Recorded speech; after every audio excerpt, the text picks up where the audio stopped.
what was I have some so, what, yeah, so what are the cakes that you post? You post some like raw cakes recently? Yeah, so me and my family out here on move in Lemuria or Hawaii, we make raw fruit cakes. So it's based in just dates, coconuts, honeys, and like local fruit that we put Mhm. together. And occasionally we'll do like a more of like a coconut butter based type of Mhm. inside so that it's like even more thick. And we're always topping it with cacao and flowers from the garden and or from like somebody special that we know. And it's amazing because it's pretty much just blend, put it into the batter. I mean, put it into the glass, layer it, and then throw it in the freezer for an hour or two, and then we're good to go. Nice, man. So And I haven't even posted like 1/10 of how much we make. We're making them all the time. I've only posted a few. Nice, nice. People love them for sure. People, you wouldn't be able to guess that they're like don't have any dairy or don't have any processed sugar and nothing like that in them. You couldn't guess at all. They taste dirty. They taste like you getting them from you know what I mean? Hmm. Yeah. I was talking to a guy in Costa Rica. They have this thing called like the coconut cave, and they're making like cheese from coconut. I guess it's similar to coconut butter that you use or something, right? Yeah. Yeah, yeah. You use for coconut cheese, it's practically like you use the coconut butter and then you just add like a couple things and then boom, it's cheese automatically, like instantly. Hmm. Mhm. We do that as well. Nice, nice. Now, we don't even need nutritional yeast as well. A lot of people still use nutritional yeast. We don't even use nutritional yeast.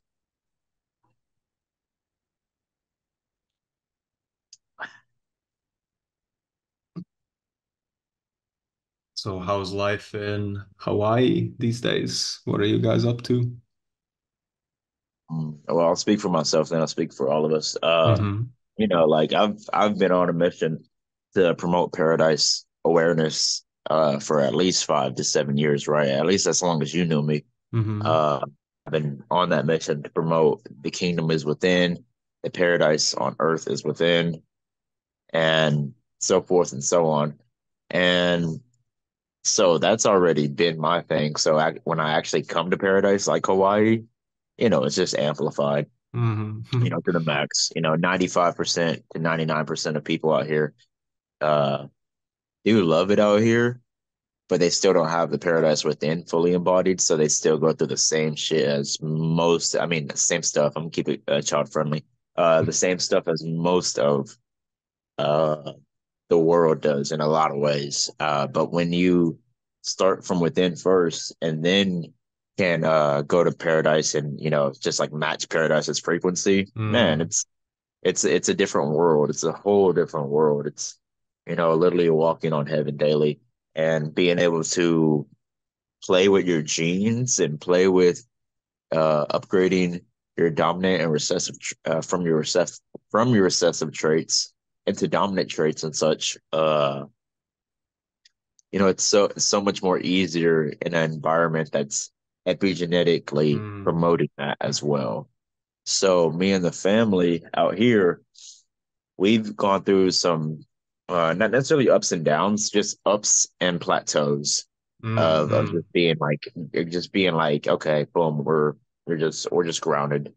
We're not really on a high right now. And so, that's the process of being in such a cradle because Hawaii is like such a cradle, like the mother out here Hmm. just really nurtures and nourishes you. Like the great mother is really out here, and people have to slow down and, like go through a lot of shadows and such. And so we all came here with a lot of our shadows already addressed, not all of them, but like Hmm. a lot Hmm. of them at least already addressed. Maybe not even worked through all the way, but and still working through them, but at least like mainly addressed. So, we've came and got put into the washing machine and try to be super ambitious and try to create, like, an exodus for a lot of people, right? A genetic Hmm. exodus for a lot of people. And we just realized, the mother out here really is doing her own thing and doing all that Hmm. kind of for us. So we just need to kick back and really focus on our gifts that we can just add to that. And Hmm. then also reach back out to the rest of the world. And even if we're not there, find ways to reach back out to the rest of the world and add these gifts to the rest of the world. And when we do leave Hawaii, we'll really be bringing a whole embodiment of Hmm. this Hawaiian frequency to the rest of the world. And that's going to be even more fun because, hopefully it's going to be a challenge of like not getting depleted from this energy when we get to the rest of the world and keeping this energy as long as possible. And then we always know, like, if we need to come back here and recharge this energy, we can. But Hmm. that's going to be the whole challenge is like being able to maintain this energy because it's so healing and then add it to our gifts, our specific gifts that we're giving to the world. And we have like a lot of ambitions, but these ambitions really don't take place so much here as far as like the structural organization of it, but they take Hmm. place online, they take place back on other lands. So we've had to like kind of like get humbled by that. Like, you think the place would be super ambitious. Just go ahead and like really tap into the stars, really tap into the oceans, and really tap into the land and as much nature as possible and take those ambitions somewhere else and Hmm. make it a reality somewhere else. But this is where you really get your healing, your rebirth, and face death, with a lot of courage. So that's what it's been, and we're looking forward to creating community, obviously, rather than communism. We're actual community on Earth, and uh, we actually already have locations to do that. We have people, obviously, but we do look to grow a lot, and we are pretty ambitious to grow a lot because we just feel so much of that Tao flowing through us. So it's not Hmm. necessarily like us being ambitious; it's more about the energy of the Tao being ambitious to be the one that actually, changes Hmm. the world, and us be the vessels to actually speak the new reality into existence. Hmm. Yeah. What has been like one of your biggest, let's say you look back on, like your old Western self. I saw I saw a story you posted and it made me laugh so much. It was about like I think it was about rap music nowadays, and then you wrote like as much as my copper melanated pride wants me to enjoy this, I can't enjoy this anymore. Like it's too much, too gangsta, and too like. So it doesn't have to be this, but what has been like your biggest well, you want to say shadow, you want to say challenge that was conditioned upon you from before you went on the whole spiritual journey? Like what was the bit like the last boss of the game for you? Well, definitely, I'm still growing for sure because I'm only 27, and like a young master, which is all good. But I definitely know that at 35, I'm going to be coming into a boatload of more wisdom, and then at 44, another boatload, and at 55, another boatload. So I'm taking it bit by bit and knowing that there's new level, new devil, right? Mm. Uh, but honestly, um, I have seen recently that there's just been layers and layers and layers of abandonment trauma that even for me still are unraveling day by day. And I didn't grow up in a household with a father at all. Like I Mm. only spoke to my biological dad once in my life. And me and my mother didn't have a great relationship. So I was pretty much like, figuring out what the mother and the father energy and those archetypes energies are really all about. And obviously, I've done that through relationships with other men. I've done that with relationships with other women. And I was also indoctrinated into religion. as well at an early age. So to be able to wind back and see that the celestial mother or the earthly mother and the heavenly father are very, very powerful and they bring so much rewards. I mean, that has been a big revelation for me recently of like, man, like I really got to be like superbly humble, like more than I am right Mm. now, because like the earthly mother and the heavenly father are just like literally waiting to give me so many riches and so much blessings that I've like literally just I've gotten into obviously I study herbs and I study nature and I've been trying to do this regime of dissolvement into a better reality for a long time. At the same time, I haven't even addressed my mother and father Mm. wounds as deep as they go, and so I've just been able to see like, wow, okay, there's a deeper layer to this that I haven't even like superbly tapped into yet. I've been really going in with like more of the Aquarian approach of just like being a scientist and studying nature, but that Piscean approach is very archetypical. Mm. So, really loving on the archetype of the mother and the father, the heavenly father and the earthly mother, and what and how much abundance they really bring. I Mm. mean, like I I don't want to say that like, I should have like a huge smile on my face all day, but for sure that should be the frequency. Yeah. Like I can be mad and people are like, man, I just feel like you're smiling so bright, even if you're like obviously I don't get mad nowadays because of the level of the mastery, but like if I was to ever get mad, which is probably never gonna happen, but like they're gonna be like, man, but your brightness of your smile is still like permeating the whole room. Mm. And so, yeah, I feel like that's two archetypes for me that uh obviously I've said a lot about in the past, just about like how families need to dissolve all their Mm. pride and their egos. Like the family structure is very much a torturous thing if there's not a lot of awareness and consciousness in the family structures Mm. that can give room for growth, evolution and mutation within the family structures. That's a very treacherous thing. That's a very like slave mentality to be inside of a Mm. family that doesn't have that. And so, you know, uh, that's been huge for me in the last month. Like really starting to love those archetypes Mm. and like knowing that like those archetypes, if you can charge those two archetypes up, there's lots of abundance in there. Um, and then like, there's also certain levels of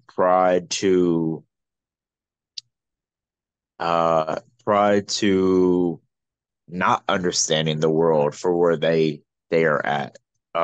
Like understanding the world, but like being so focused on the world that we're creating that there's like not as much solutions for the practical world. And there's like it's almost like as if I don't have a lot of like projector or Libra energy that allows me to always remember like, yo, you saying it like this, most people aren't going to get it. And I'm like, Mm. a lot of me is like that integral 3420, right? That just cares about like empowering self. I'm like, well, I get it like this, and I feel powerful off of this. So I don't care what they say. The ones that get it are going to get empowered by it. And I need to Mm. empower people, not just have people get it. I need to empower people.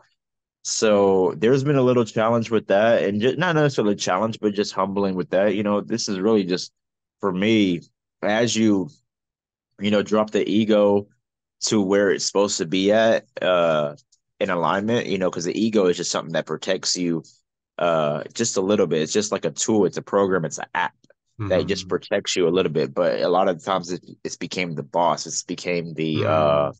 it's became the full general manager of most people's lives. So putting it back into alignment that and dropping the pride, shame, and guilt that comes with that, and allowing the good pride, shame, and guilt to kind of just come through in a very humble manner Mm. and in a just a correction manner, just like a balancing manner.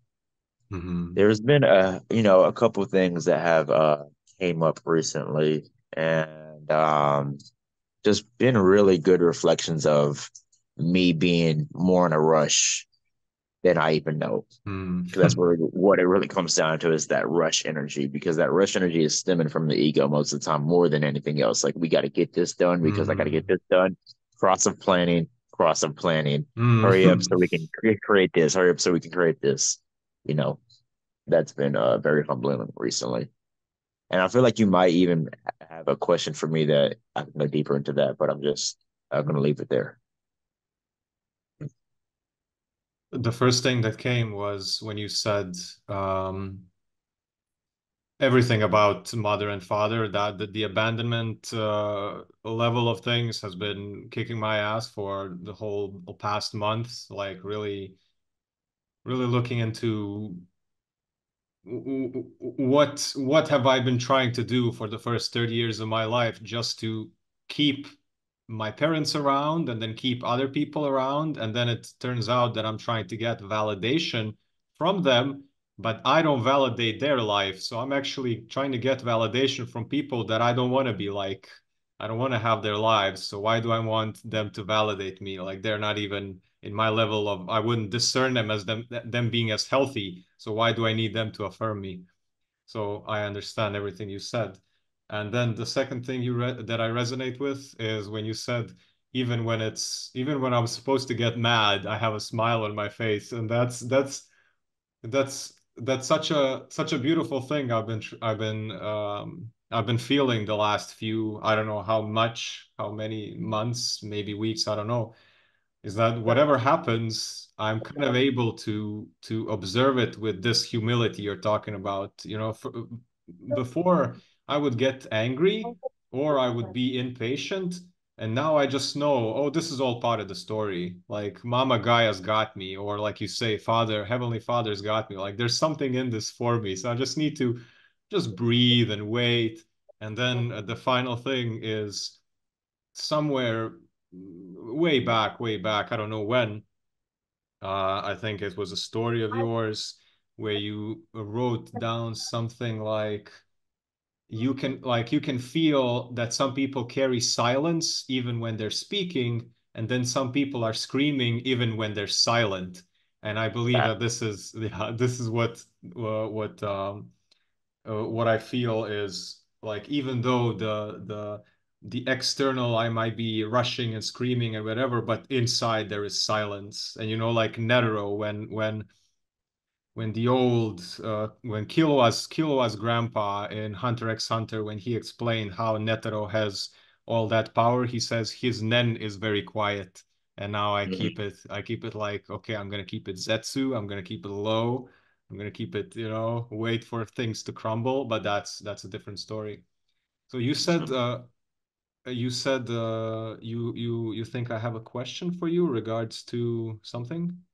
No, just exactly. I felt like at least if you didn't have a question, that you were at least going to be able to build on what I Mhm. just said, at least. And definitely, it's a vibrational game. That's what being a shaman is really all about. And I've dedicated my life to a lot of psychoanalysts and shamanic ways for at least the last 5 years. So, it's you tap yourself into a vibrational field that, you know,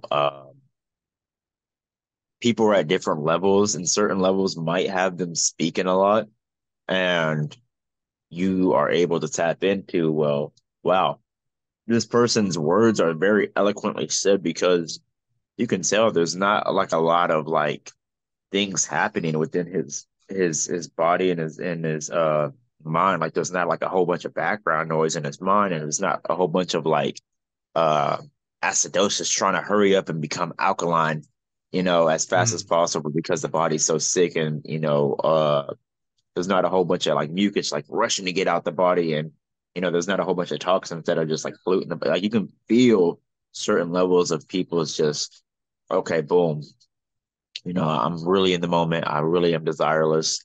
I'm responding to life. because Mm-hmm. life has asked me to respond to it for the betterment of the whole play and the whole theater and the whole game. Mm-hmm. And I can say all this, and maybe I have to even be passionate because the compassion is leading me to say it in this type of way.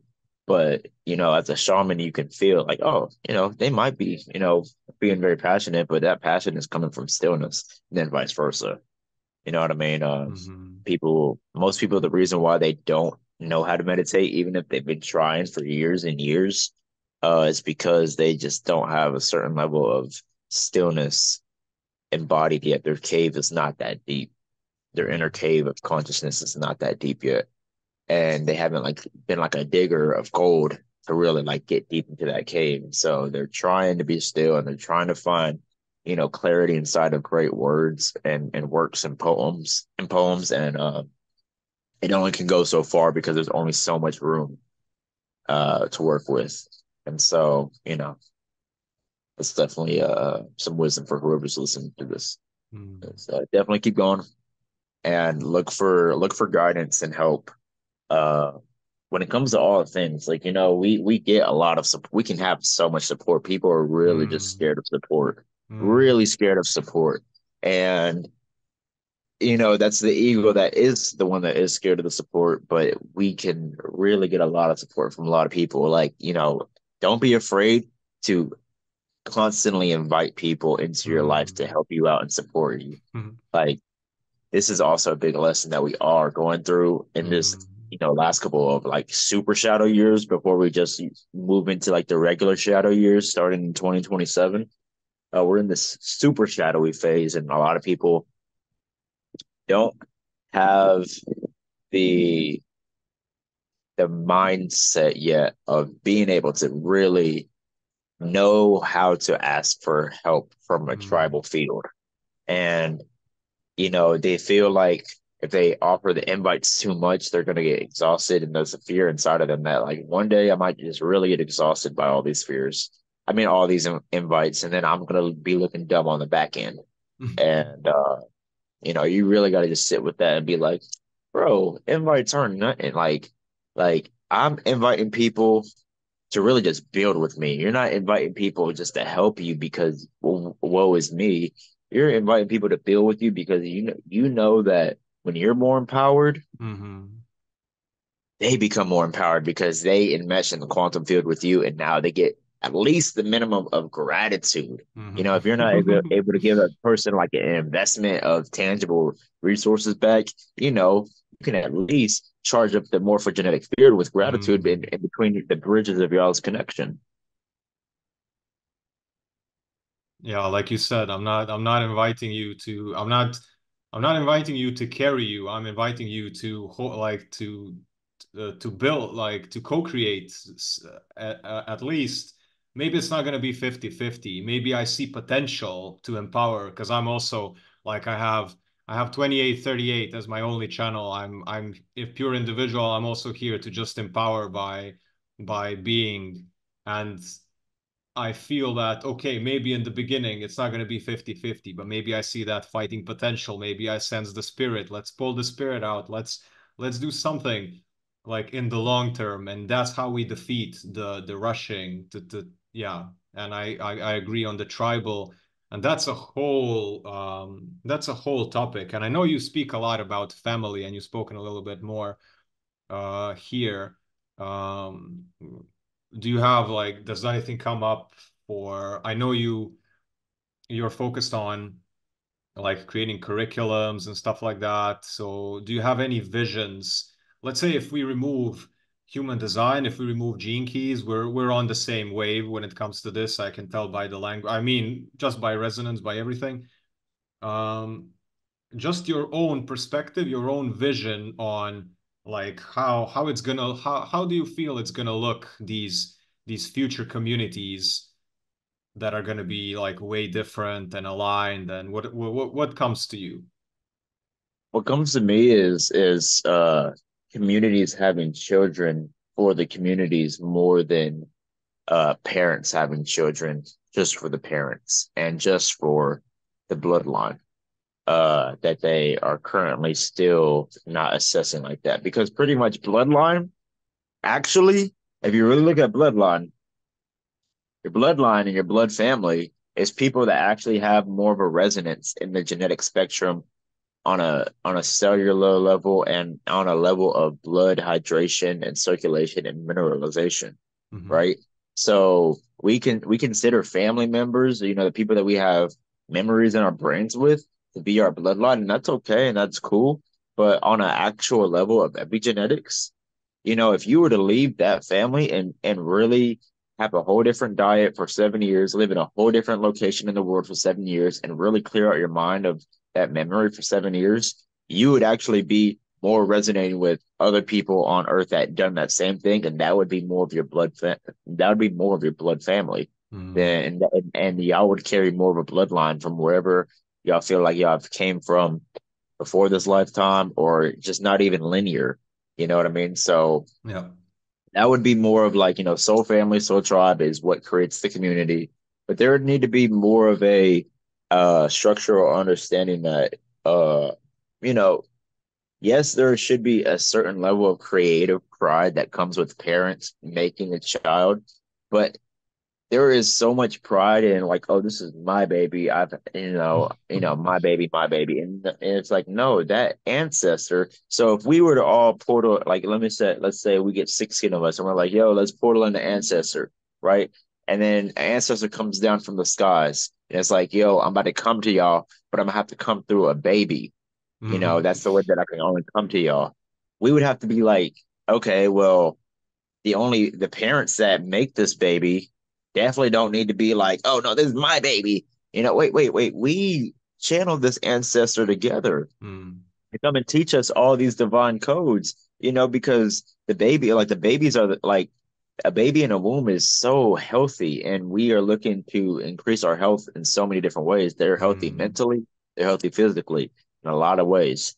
And so they're coming through to teach us, you know, certain traits about this health, this kind of like Buddhic body that they are just blessed with before they get epigenetically programmed into the homogenizing methods of life. And Hmm. so we have to, you know, really assess that, you know, boom, we're creating communities. That means every single child that comes is for the whole community. And if there isn't a community for children to come to, then we probably shouldn't even be having children. Mm. Like there's no like there's like it's almost like a ancestor in a ghost town. Like what work can that Mm. ancestor really do? That ancestor really can't really do its purpose unless it has a community to come to and do its purpose. So that would be a big flip on the way that people see children and bloodline, like that alone, without even speaking about, you know, the walls and the pentas and, you know, really understanding a person's uniqueness when they come out of the womb, that ancestor's uniqueness when they come out of the womb. That's a whole different, you know, sidebar, but at the same time, you know, just appreciating that you get to empower people by having a children rather than just taking up on a new family member like it's a pet. Most people treat children Hmm. like they're pets. 100%. They want a pet because they're lonely and they want Hmm. to, you know, they want to have another body to warm up on and all this other stuff and get oxytocin from because they don't know how to do it themselves for themselves. And they don't know how to, you know, be in community and relate with other people. Like you don't got to bring a whole ancestor in to do that, but they're bringing whole ancestors in to do that, and they don't even know how to do it themselves. And so when they bring the ancestors in, they're doing it all from a really fragmented and corrupted core that hasn't fully had a soul embodiment into this realm yet. Now that you mentioning having a child as a pet, um, I used to crack jokes with my partner in my last relationship. She was also a projector like me, and we were joking about let's make a child and hope that it's a generator so we can carry it around to give us energy. Right. Like a baby in a bag walking around, and then just having recognizing Like its battery pack. recognizing what candy does the sacral respond to, and then just feed it. Yeah, no, yeah, yeah, you said everything perfectly. Yeah. I mean, obviously, like, the gene keys in the human design is definitely a way to um understand who and how and what, really can provide the most clarity in a community, uh, especially with children and that whole process of, our dominant genes wanting to reproduce because we all want to reproduce in some type of way. But the most dominant gene does that in a really structured way. The most Mm, dominant trait of the genes does that in a really structured way. And so, help everybody have enough soul revival um, of the individual, moving forward in the future, moving to a future where individuals are a lot more empowered inside of their tribes and communities, you know, uh, that's a very massive and powerful tool. Once it's looked at in a very holistic manner and a very therapeutic manner, it can really give a lot of insight to just how this can actually be done. Because what we're talking about is like, oh, like that's like you're almost saying like build a Tesla. None of us are engineers. mm, So we have to like kind of have a little bit of blueprint of how that can be done to build something that is more effective and efficient and impactful into the world. Because that's what the whole tribe is for. The whole tribe is to help impact the world, because the world the world is looking to grow, the collective is looking to grow. And so if the tribes aren't there, the individual literally just isn't fulfilling its purpose because the individual wants to empower itself and then empower others, but it mm, can only empower others, which the whole other is the collective. And so, without the tribe to be that middleman, the collective never gets empowered. So mm, the tribe isn't, fulfilled and the individual isn't fulfilled. So, we're talking about impacting when we even talk about communities. We're not talking about survival. Uh, we're talking about survival of the fittest, yes, but we're not talking about, just survival on some like fear of death type of energy. We're talking about mm. genetic upgrading.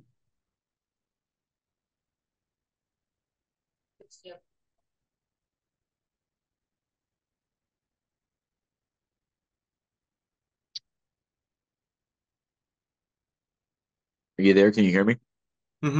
Just Okay. taking a breath, taking a sip of tea. Beautiful.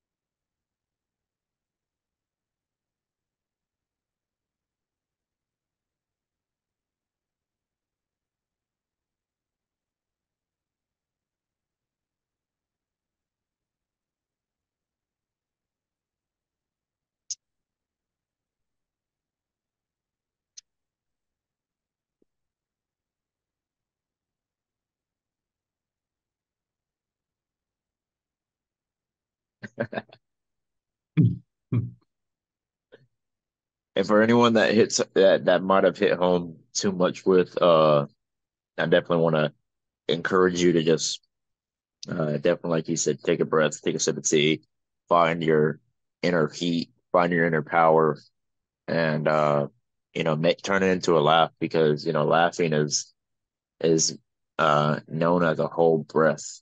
That when we don't want to be in like a super disciplined mode of just doing breath work, we can also do breath work by just laughing and generating that type of inner chemical combustion that's going on inside of ourselves when we're laughing. So well, everybody should be learn to be more comedic. You know what I mean? It's so healthy for us, and learn to be able to cry as well. That's a very Mm. powerful thing as well. Especially if you're a man. Definitely, if you're a man, you gotta make up for the lack of compassion that the world has been through on the man's side. So not to necessarily like cry for the world, but almost like cry with the world, because all these people are Mm. crying. It's like, hey, I'll cry with you. This is fun. I'll cry with you. This feels good. We're releasing. I'll do this with you because we all got certain demons that we all got to somewhat release. And so do it with the world, not for the world. Mm.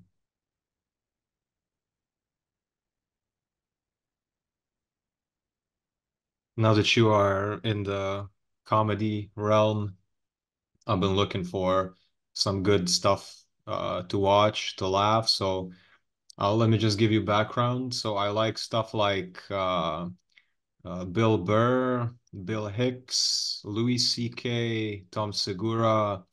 I like Rick from Rick and Morty. I like this like Jester. What's uh, the like the Mask, Mhm.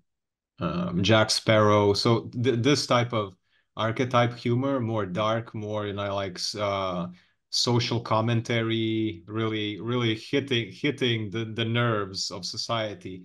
So do you have anything similar that you like to watch as a recommendation, or in general, what is your go-to comedy of any type? I'm definitely big on the dark humor for sure. Uh, I feel like light humor is like shallow breathing, and dark humor you're really tapping into the womb and deep breathing. So I encourage people to laugh at the demons in the shadows as much as possible, and that's usually going to be in some sort of darker humor.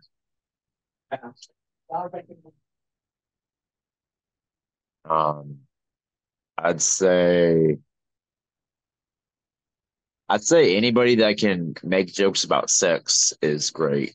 Mm, Anybody that can make jokes about sex and actually, make it like a social awareness about sex, they usually have a good a favor in my book just because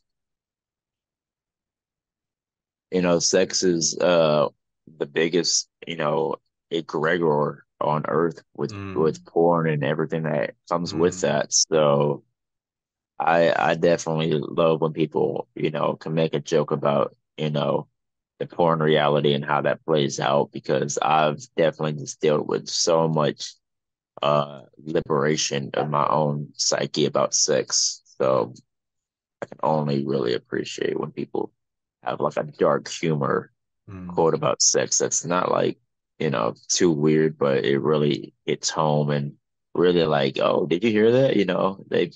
They put you on game. They mm, low key putting you on game with that humor. I hope you peep that as well, that type of energy. mm.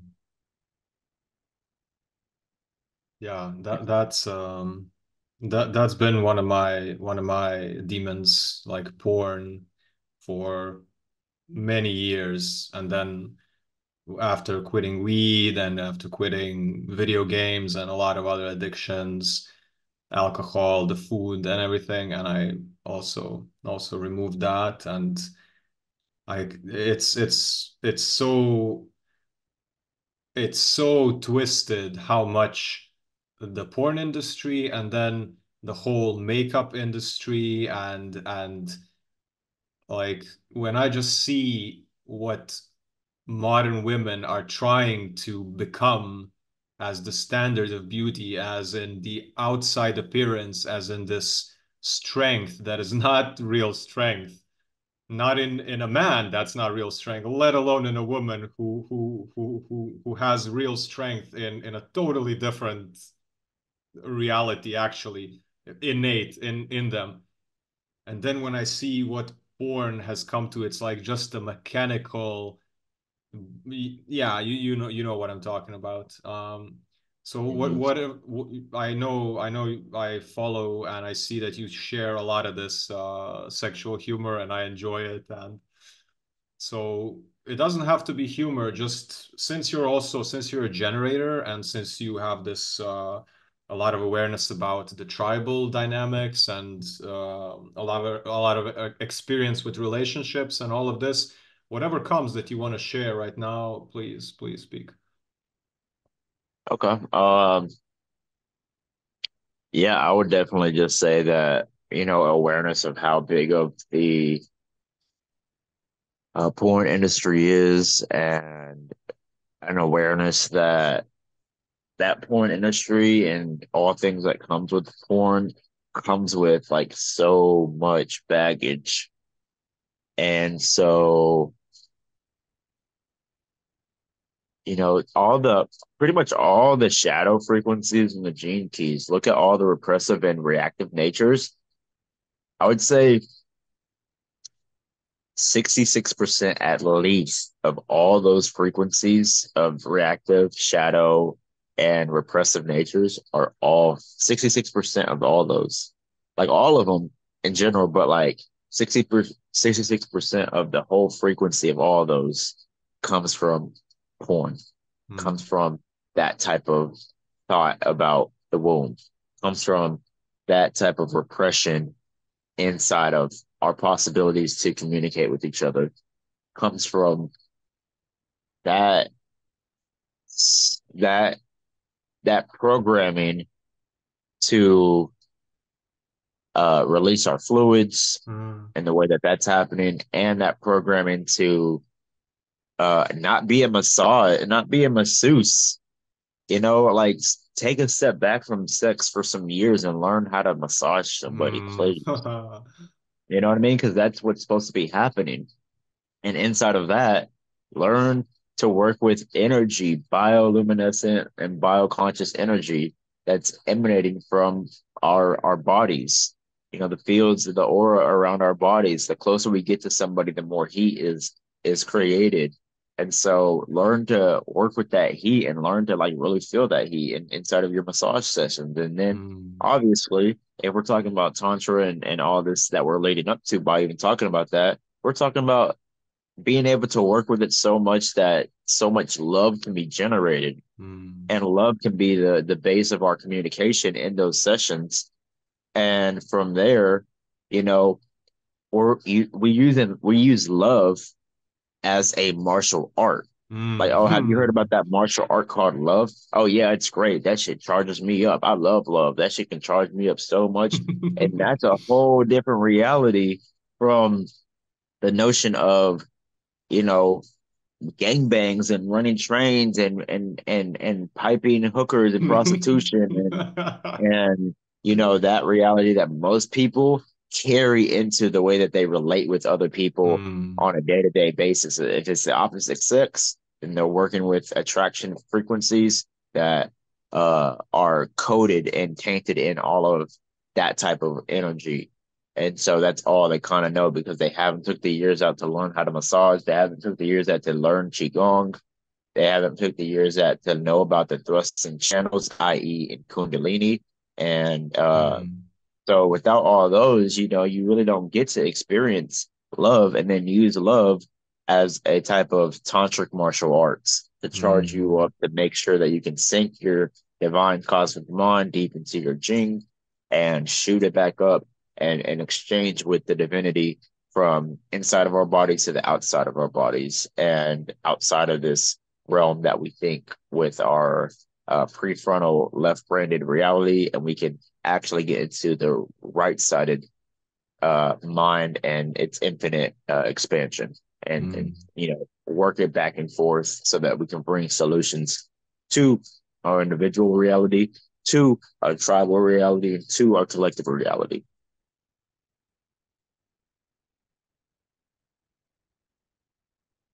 The massage, the playfulness, the coming together with somebody first on like a soul level and then on like a brother and sister playing in the sand and like pinching and first Mm-hmm. establishing this baby intimacy before and not coming to a person with this kick in the door wave in the 4-4 and take it all and Yeah, right. Like, give me that virginity. Like, yeah. wow, why are you coming in like this? Like, you know. And then there's also a level of shame and pride and guilt that comes with not even be able to being in such a good headspace and such a good like relaxed space that you can even like get back into like when you are communicating with somebody that y'all can pretend to be virgins again and be in that type of innocence before going into your session. That's key.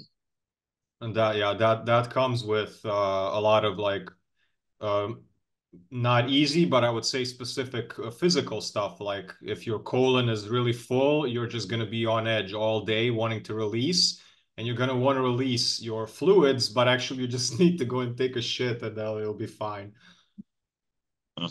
Like the whole notion of morning wood, a lot of the times, I'd say probably like 25 to half of the times actually comes from your body just looking to detox Mm, stuff out of your colon. But we're like, oh, morning wood, it's my thing. And then like libido health and everything that comes with, you know, proper blood circulation. We're deep in the shadow age mm, when it comes to sex, as a collective.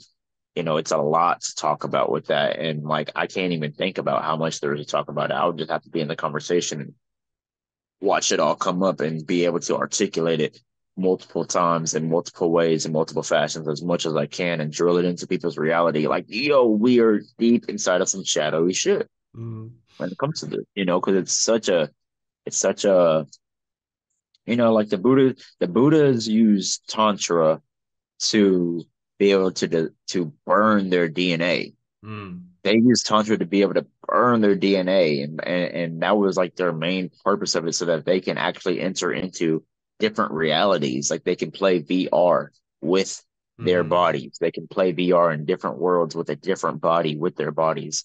And so, the power that the sexual energy actually provides at the core is the core of this whole purpose of being on this earth and mm, being here. So, you know, without our core being really promoted, like hell isn't promoted, but hell is just your jing. mm, People don't promote hell. And so every single time someone talks about hell being a bad place on earth, they're actually promoting our jing energy being a bad place. That mm, means that our solar plexus, our sacral, our spleen, and our root are all being promoted as a bad place every single time someone says hell mm, being a bad thing. It's the fire that creates the water, that creates the air, that creates the ether. That's mm. all it is.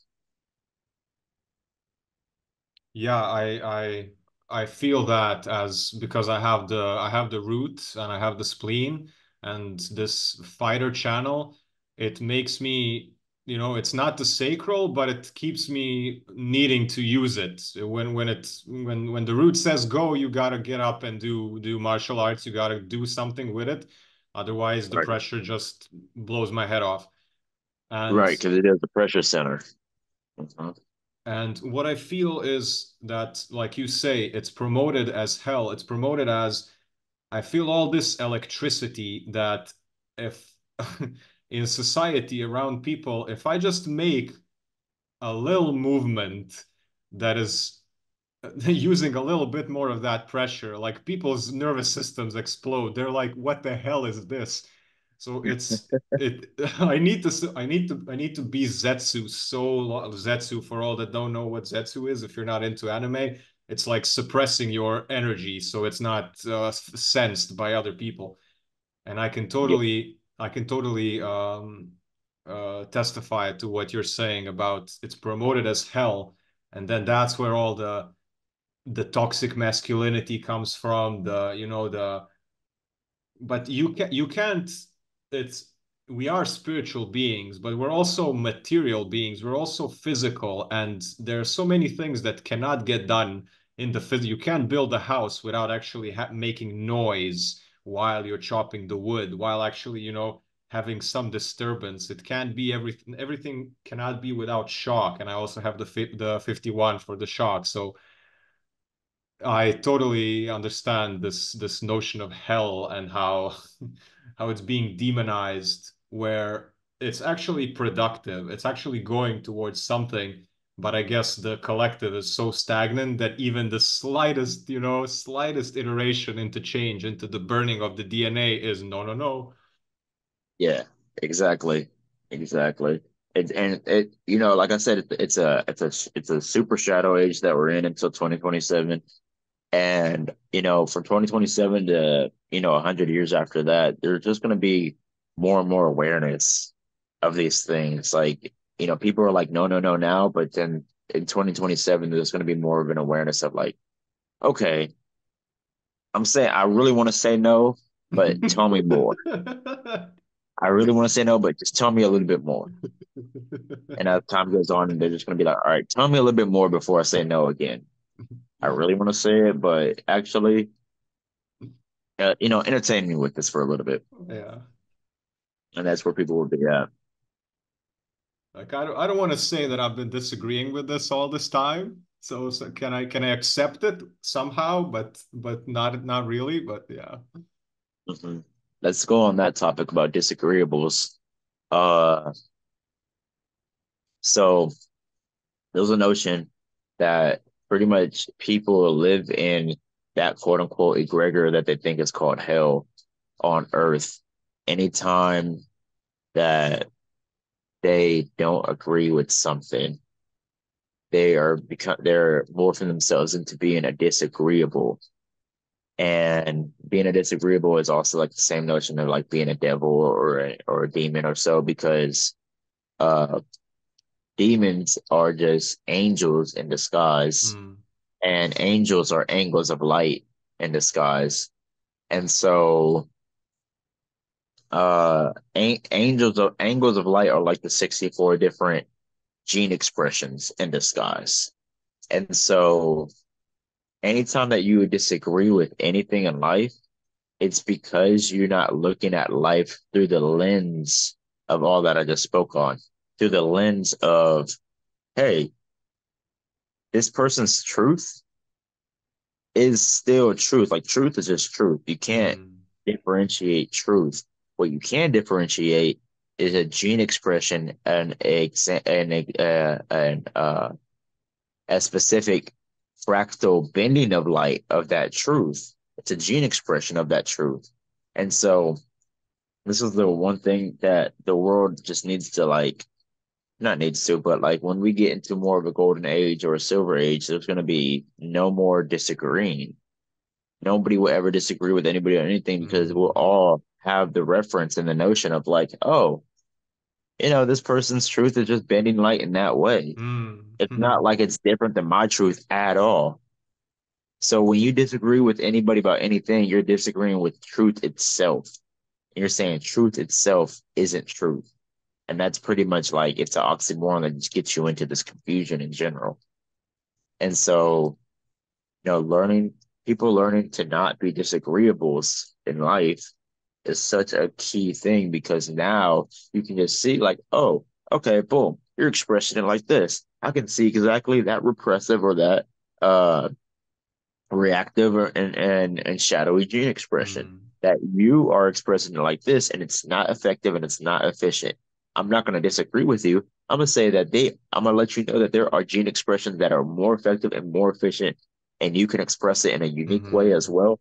But you have to understand that you can't you can't have that truth and also be disagreeable to even express it in a more effective and efficient way.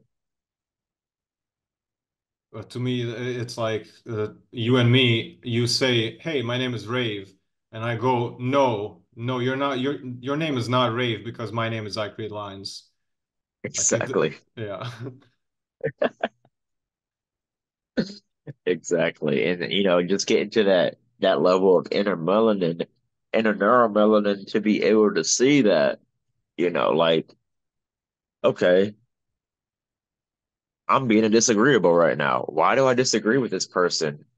As if we aren't saying the same thing, just in a different language, a different tone, a different angel of light, a different gene expression.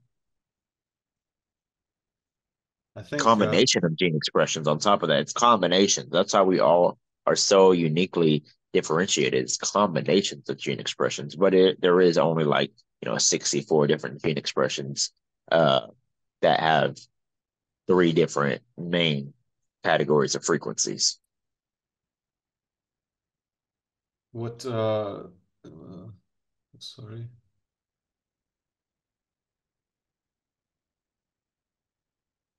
Oh, I completely lost it. Never mind. Never mind. It's gonna come back. Oh, good.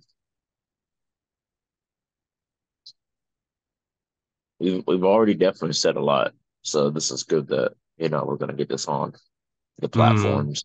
online, Mm-hmm. have this be a resource for people. Oh yeah, yeah. I just remembered. I think that the disagreeableness comes from so many people never being heard in life.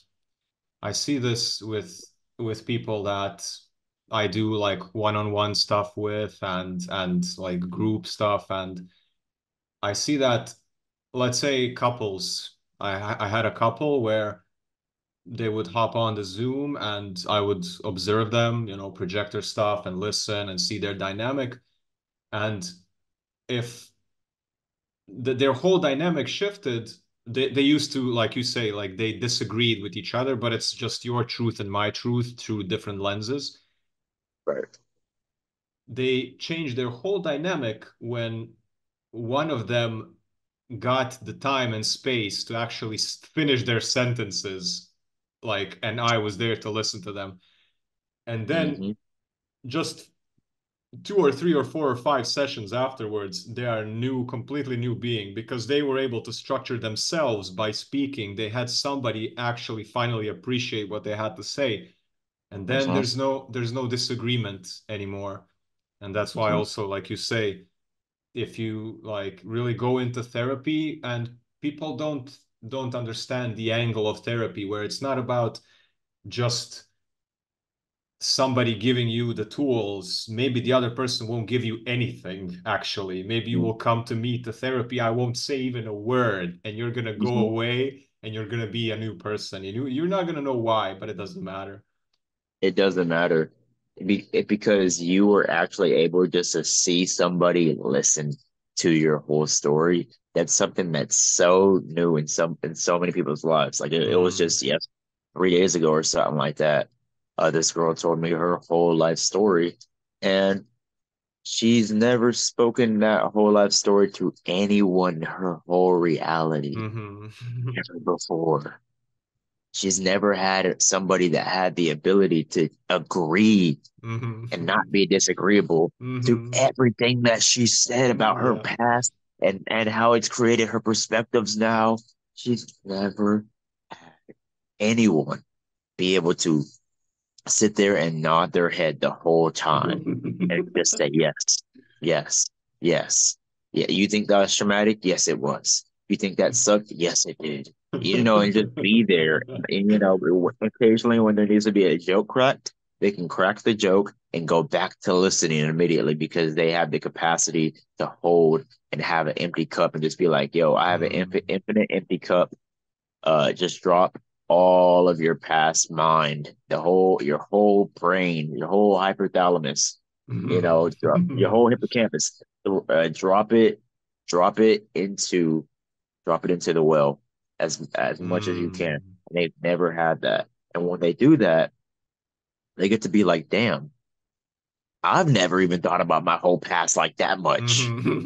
Because she was like, oh, one other thing I forgot. And one other thing I forgot.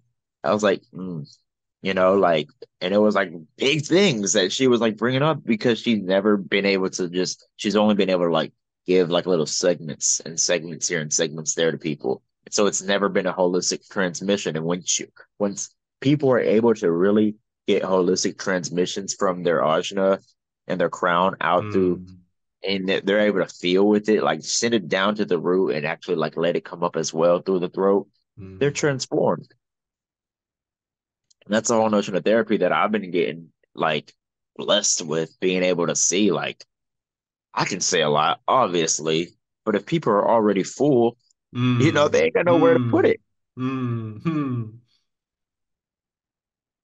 Yeah, and then after the therapy, she doesn't even she's like, am I really this deep? I had no idea I have all this depth. Well, of course, not like you were a mirror. Yeah, yeah. There's been no place on earth for you to reflect all that depth. There's Mm, been no place on earth for you to actually like express all that depth. But in a therapy session, you get to do that.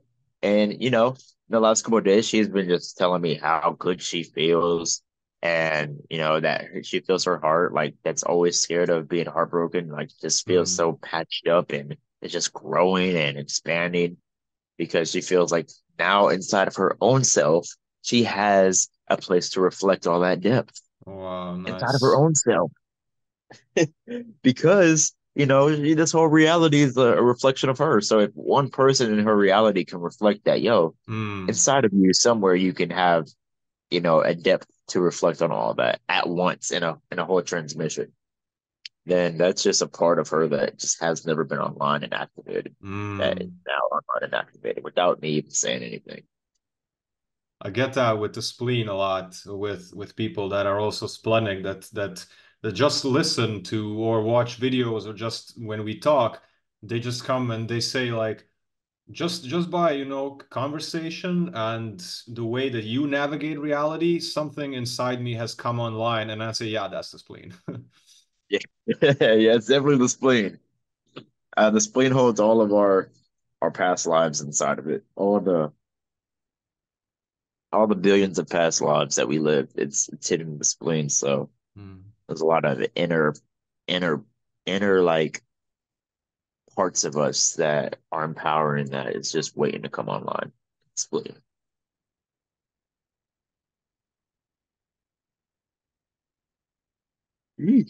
Well, if you're listening to this,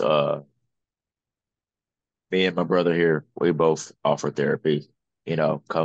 Come explore your depths of uh, how much actual room you have inside of you that, Hmm. you could process a lot more things with. Yeah, so Rave's links are going to be down in the description, so you can tap into what Brother Rave is offering. And until next time, we will be doing more of this. There is a lot to say, so stay tapped in. This has been amazing. It definitely has. And I appreciate doing this first one. My motto over the last 3 days that I've been sharing with the family here is start small. So I feel like this is very small, even though we've said a lot of great, great things. But, just the fact that we can promote this and not try to like turn it into a whole, flip of the whole reality is great because starting small is not starting small, I mean, is why 99% of great things never get accomplished because they can't start small. So I'm gonna sign out on that note. And until next time, where we're starting small again, y'all be blessed.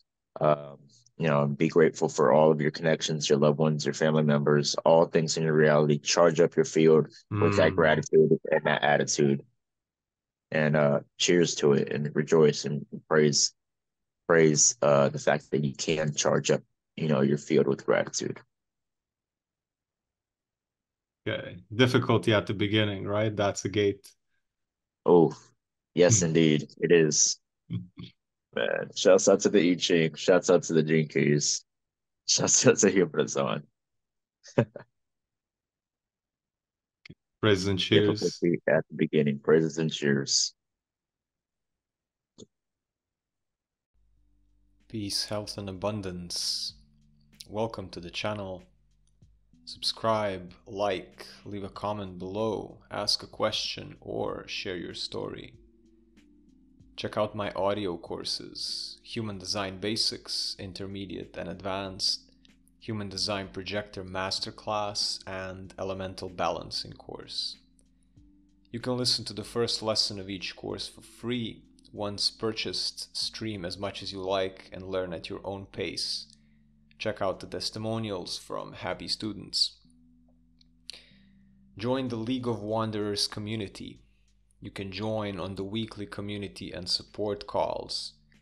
You can book one-on-one personal human design reading and coaching calls with me. You can join us on the Insight Timer app for stress release movement classes and Q&A sessions. There is a newsletter you can sign up for, and there are my free ebooks to download. My merch web shop is available if you would like to get my original artwork and designs printed on a variety of high-quality products. You can also contact me for commissions and graphic design work. Last but not least, you can follow me on Instagram. All the mentioned services and offerings can be found on icreatelines.com, and also check out the description of the video for more details. If you have any questions of any kind, if you would like to collaborate, if you want to come on a podcast, or you have suggestions and feedback, don't hesitate to contact me. I wish everyone peace, health, and abundance.